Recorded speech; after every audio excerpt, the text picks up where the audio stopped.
Good afternoon. I'm Dennis Galucki. Welcome to the 592nd Imagine Greater Buffalo program and our 213th Imagine Buffalo YouTube production, hosted by our cultural treasure, the Downtown Buffalo and Erie County Public Library. We're so glad you could join us today. This program is created by the Center for the Study of Art, Architecture, History, and Nature, or Cezanne, as I like to pronounce the acronym, and ImagineLifelongLearning.com. Now, before we get started, just a little housekeeping. Everyone watching will be muted and your video turned off. If you have a question or comment, please type it into the chat box and we'll go through them at the end of the presentation as time allows. We are recording this program, so you can watch it again later on the Central Library's Facebook page and YouTube channel. And please, we hope you share the link with others. Now, on to our special and featured speaker today.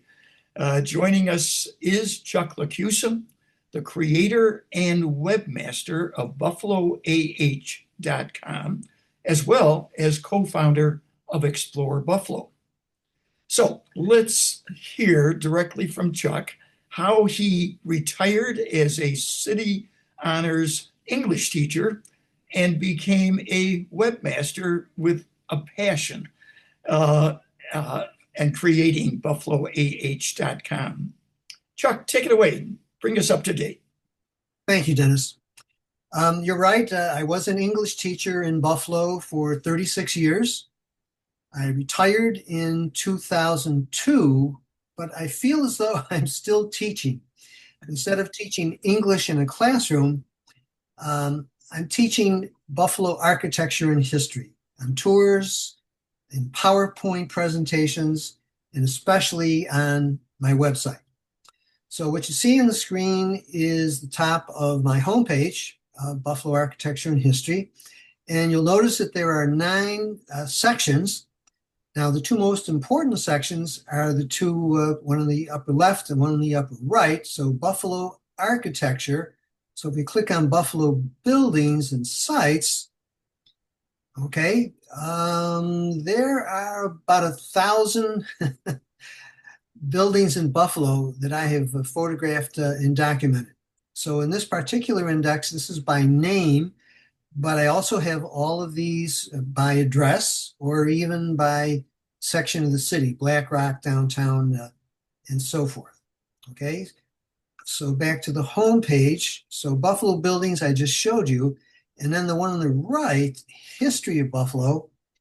Again, hundreds and hundreds of links. There's only an ease here.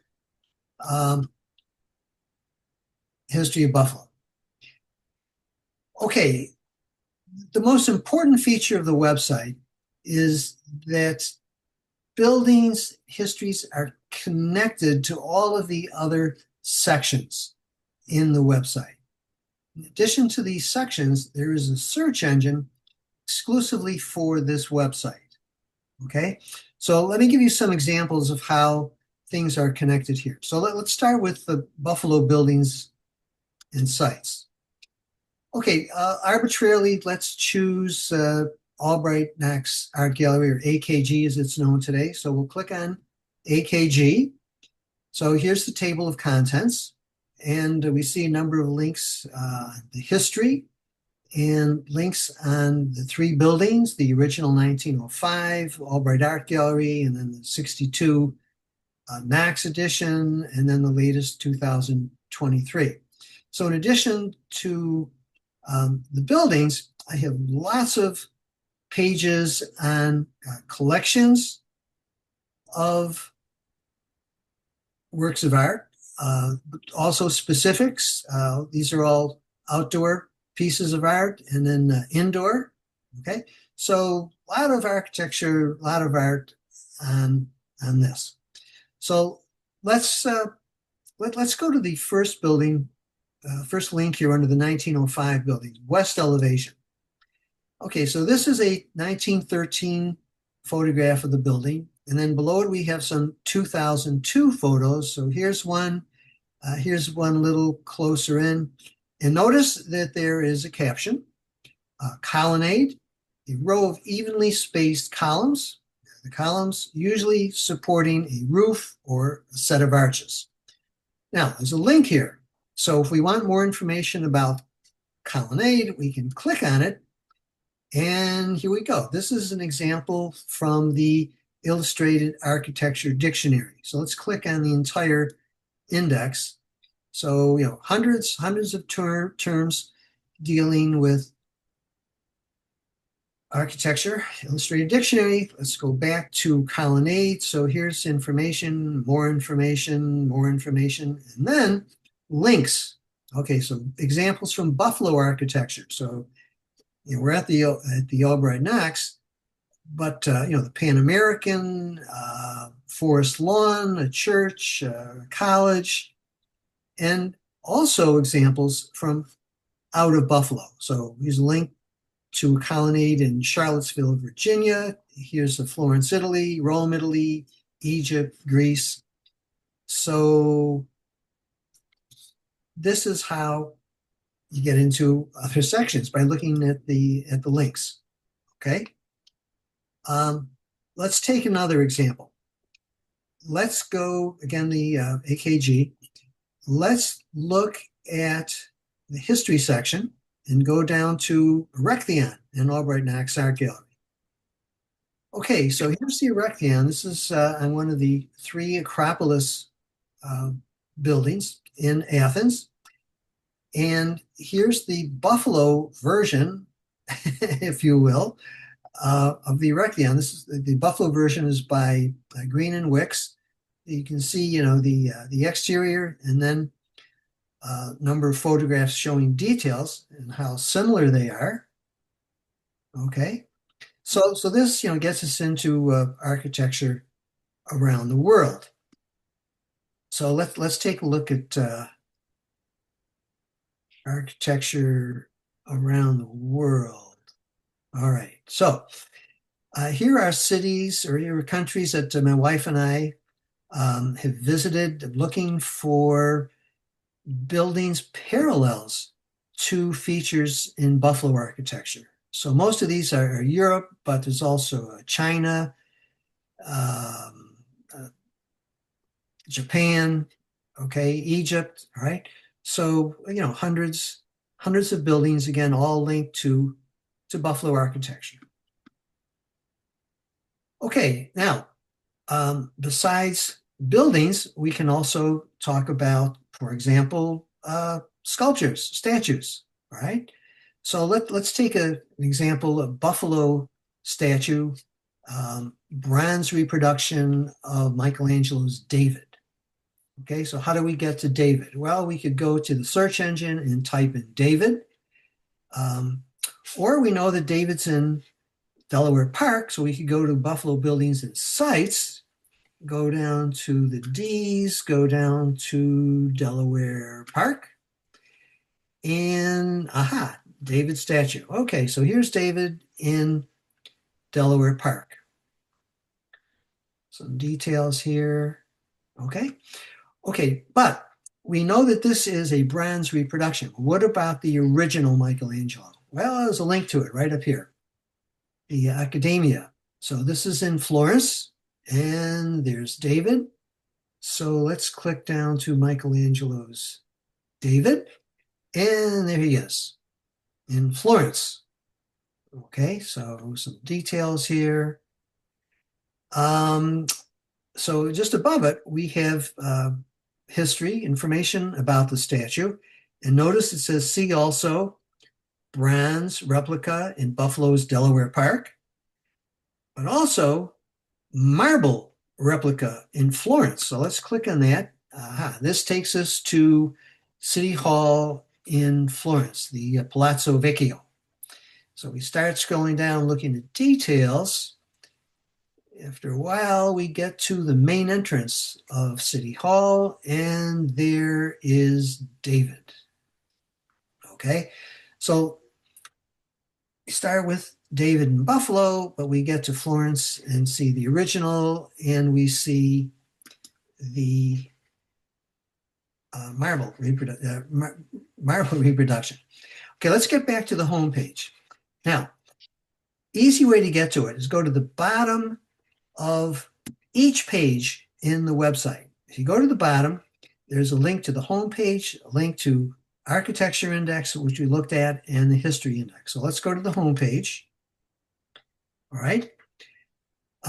So we've seen a building, we've seen a statue.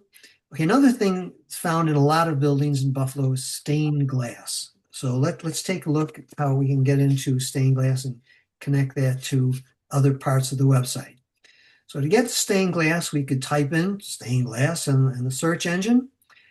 Or we can say, well, stained glass is found in houses of worship. Okay, so how do we get to houses of worship? Well, we go to Buffalo Buildings and Sites, and lo and behold, there's a link to houses of worship. Okay, so here's a list of the houses of worship that I have photographed and documented. And the church for stained glass windows in Buffalo is Trinity Episcopal. All right, so here's Trinity Episcopal. So we have history, we have exterior photos, interior photos, and stained glass.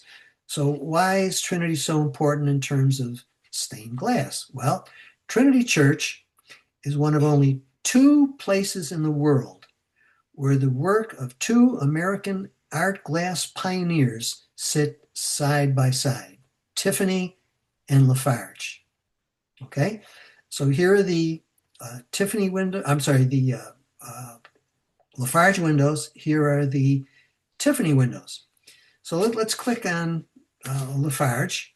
So this takes us to the chancel at Trinity. So the chancel is the front of the church. That's where the altar is located. And behind the altar, we see 5 windows by John Lafarge. So here are the 5 windows. Okay. So the rest of the page has to do with details of the 5 windows. So let's go down and look at the first window on the left.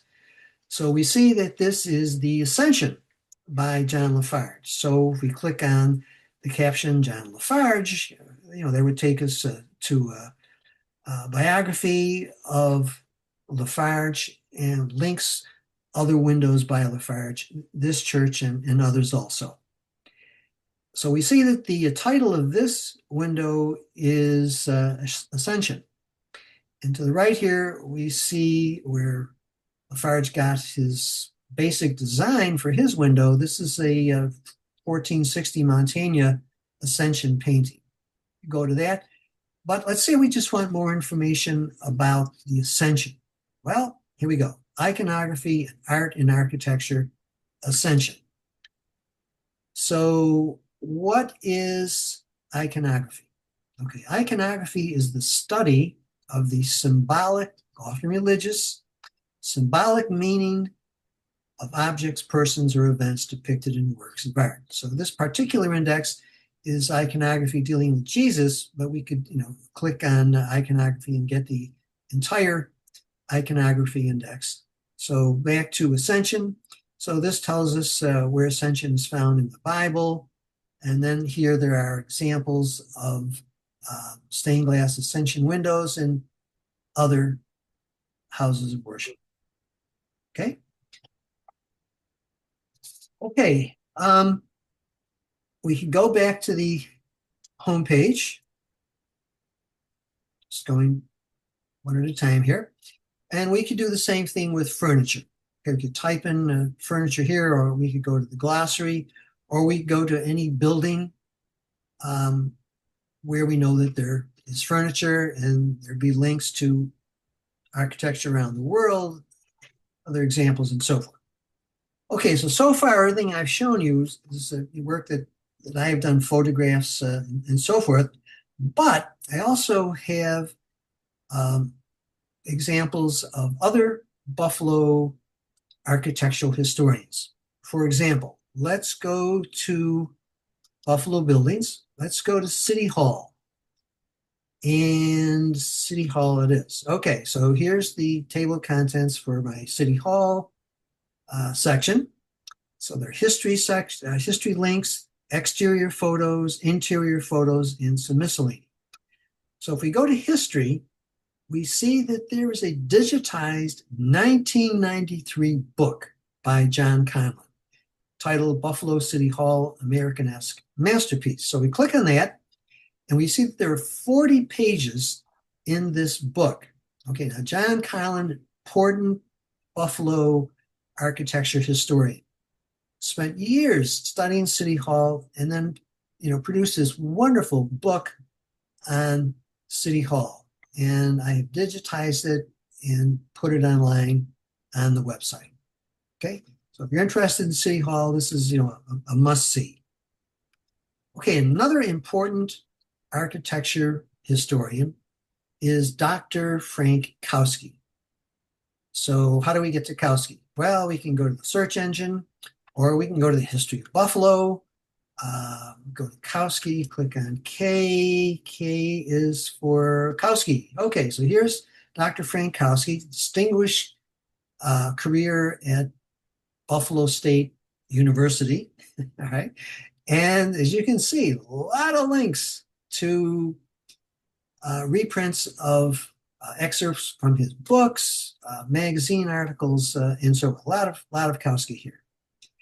Okay, another important architecture historian for Buffalo is a guy named James Napora. So again, we could type in Napora. Napora, believe it or not, has documented every single house of worship in the history of Buffalo.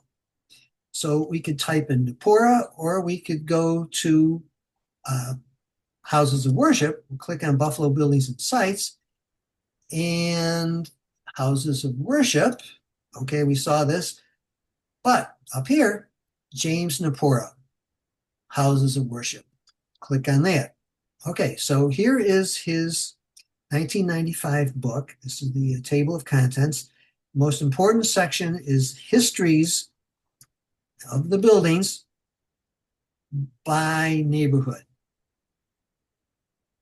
Every house of worship building in the history of Buffalo is documented here.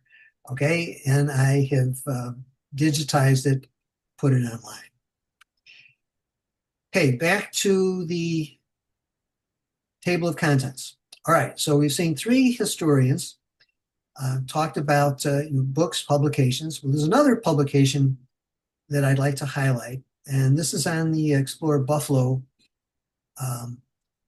tour company link. So I have Downtown Tour Booklet for children. So other tour guides and I, for Explore Buffalo, produced this booklet for children. This is for parents, for teachers, and digitized it, put online, so easy access to it. And parents and teachers are welcome to reprint pages here. Have your kid come right onto the onto the website with the paper and pen and answer questions, or print this out, have the kid work on connecting the dots and so forth. Okay, the last book that I will mention is a book that's actually not on the website yet. The title of the book is Oakland Place. And this is a book by Martin Wachadlo, another important Buffalo architecture historian. And me, I photographed exterior, interior photos of every house on Oakland Place, and the book details each house on Oakland Place. So I'll digitize that and put that online in the coming months. That's my major winter project. So that's my spiel. Dennis, your turn. Well, let's get back in the picture. Chuck, that's pretty amazing. Pretty amazing. Let's get the audience involved and see if Hannah, have we had any questions come in from the audience? We do have a couple of questions. One was, Chuck, can you talk about the process of building the site and maintaining it? Sure. Okay. I taught at City Honors for 26 years. While I was there, a nationally or internationally named a poet named Robert Creeley acquired a grant to teach the staff and create a website on the internet for our school. Okay, now why did he choose City Honors? Well, probably because his son was a freshman at the school that year. So City Honors had its own website, and I learned how to work on the website and so forth. And shortly thereafter, City Honors became listed on the state and national register of historic buildings. Okay, so there was a tour of the building, and it really got me interested in historic architecture. So the following summer, I took a tour given by Tim Thielman. He was with the Preservation Coalition. And my wife and I took a couple tours, loved the tours, joined the organization, went to the meeting, the annual meeting in the fall, and I volunteered to resurrect their website. So, being the webmaster, I started taking photographs of buildings and posting them on the website, to publicize the tours. To make a long story short, some years later, took what I had on that website and duplicated it on my own website and started Buffalo Architecture and History. Dennis and I got involved. He gave me the opportunity. So after I retired, he gave me the opportunity to speak at the Market Arcade, and I joined the organization that he was involved with, Niagara Frontier. And to make a long story short, over the years, the website has evolved into these 9 different sections. Let me add to that, by the way, every picture you showed, Chuck, in Europe, Asia, wherever, everything that's on your website, I think I'm correct in saying you took the picture. Those are my pictures. Yeah, probably talking about 100,000 photographs, believe it or not. So yes, I mean, this has been over, more than 20 years, and I work on the website daily in one form or another, and it just keeps expanding. Public art. Let me click on public art if I may here. Okay, done a lot with public art in the last several years. So here, for example, are all the sculptures that I have photographed. Here are the murals. Look at all the murals that I have photographed. And besides accessing them by name here, you can go by artist. So the artist for every one of these is on a separate index lower, or by address throughout the city. And again, these are connected to other works, other cities, and some even in other countries. So it really has been an evolving process. This is such an impressive archive. And like I said before we started this call, I've used it as well. We did have another question. From your perspective, how would you comment on Buffalo's self-awareness over the course of the last 20 years or so? In terms of architecture, yes. Okay. Well, one really important development was the National Trust Annual Conference in Buffalo. Up to that point, I would suggest that most people felt that the old buildings in Buffalo should be demolished and replaced with new ones. But when people from around the country came to Buffalo and went on tours and saw our buildings, especially the grain elevators, they were flabbergasted. And because of local coverage of that convention, by the way, more people attended that convention than any other convention in National Trust history. Almost overnight, Buffalo had an awareness that we have important Victorian and early modern buildings. And it's been, I think since then we value what we have here, and the tax credits have been just a tremendous asset in developing, rehabbing, restoring these buildings. Any other questions or comments? Folks are just commenting, with gratitude for developing this and for the, recognizing what an immense amount of work and care it takes to, have started this and to continue maintaining it. It's really amazing. Maintain it. Chuck, the other reason I think there's awareness is that you wisely, it was a small part of the original Buffalo tours with you, but the idea was when we were at the Landmark Society of the Niagara Frontier was how do we tell the story? So you develop tours. We started with and focused on City Hall, but you then developed the wonderful group Explore Buffalo. And you might want to mention that because awareness starts when people tell the stories in their neighborhoods. See if you can add to that, Chuck. Explore Buffalo. Most people do not realize that Explore Buffalo tour organization is the second largest tour organization in the country. Over 100 different tours are offered every year.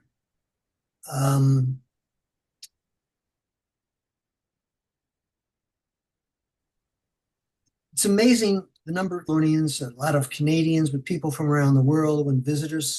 When relatives come to Buffalo, people take them on tours and so forth. And when it comes to architecture, Buffalo really is a very special place. We value the architecture. We're proud of the architecture. And it's true with art also. We really are an art center. And, why do I work on this website? Well, this is my way of thanking Buffalo for my life here. I mean, I think Buffalo is a wonderful place to live. City of good neighbors.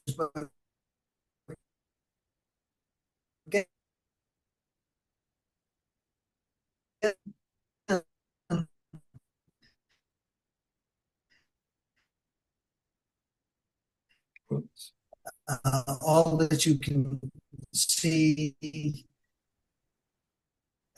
here.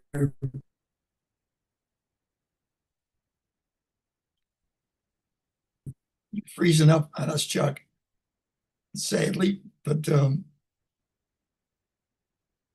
not sure, Hannah, if we can do anything about that. But If it's on his end, the connection, yeah. I can't really. Did we lose it? I was hoping it might just clear up on its own, obviously, and Yes. and could do that. I see a movement. Chuck, are you back? You've been frozen. You've been frozen. So if you're alive, try to just repeat the last couple of the last 30 seconds or so. If you're alive. Oh. Oops, we lost you. All right. Unfortunately, it looks like he might have gotten booted off.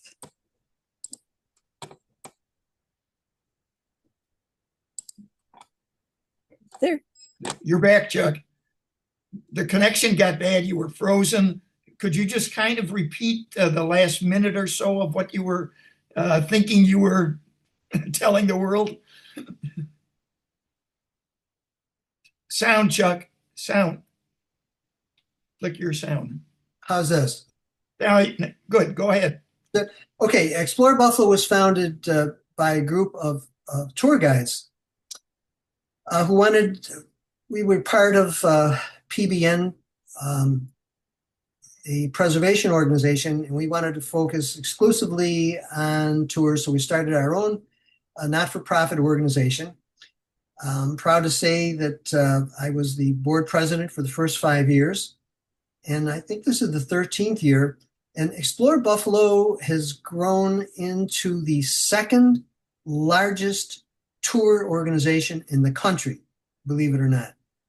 And all of this goes back in some ways to that National Trust Conference, where people became aware of Buffalo and the public became interested in going on tours. Yeah. The largest was our model. I assume the Chicago Architecture Foundation it was called. Is that correct? Whoops. Well, that was our model. I'm assuming because they had it was worth following. I would go to Chicago often, and Chuck and I would visualize what happened here. Go ahead, Chuck. We're just Correct. And I might mention that Dennis was instrumental in and actually that booklet that I mentioned, your instrument really has an amazing history. He's not a historian as such, but his influence on Buffalo's history and architecture really is profound. So, Dennis, I want to thank you. Thanks, Chuck. Thanks, Chuck. Well, it's a good way to wrap it up with that. Chuck, I had to talk you into this because I felt it's important that the community have a half-hour program like this to really see your website and become familiar with it. My hope is that I had told Chuck, picture you're in the auditorium at City Honors and there's families there, parents and kids, so that the family gets involved in understanding the buildings they walk by every day, the artwork that they now see, public artwork all around the city and county. And it's all there on Chuck's site. So it's finally been documented, Chuck, and I'm pleased you said yes. So thank you for your great effort. All right, we're going to say thank you, folks, for joining us, and we'll take off next week. I'll certainly wish you all a happy and a blessed Thanksgiving, and then come back on Tuesday, December 2nd. We're going to be joined by Sean Wilson. Sean is the board president for the Friends of the Niagara Turtle. Any of us that have lived in Western New York have gone to Niagara Falls and seen that incredible sculptured building. We're going to find out what's going on with the Friends of the Niagara Turtle in 2 weeks. I'm Dennis Galucki. Be well and good day.